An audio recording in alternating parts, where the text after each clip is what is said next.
জীবনে একবার হলো যেগুলো আমাদের যাচাই করা উচিত।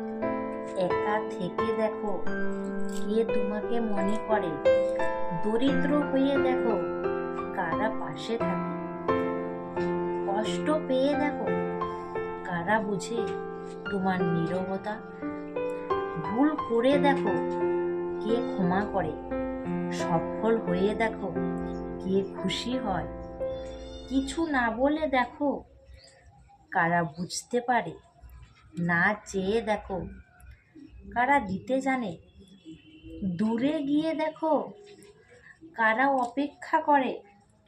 সব সম্পর্ক কথায় নয় ভাই, পরীক্ষায় বোঝা যায় কে আসল। তো যদি আমার ভিডিওটা ভালো লেগে থাকে তো অবশ্যই লাইক, কমেন্ট আর শেয়ার করে দিও। হরে কৃষ্ণ, হরে কৃষ্ণ, কৃষ্ণ কৃষ্ণ, হরে হরে, হরে রাম, হরে রাম, রাম রাম, হরে হরে।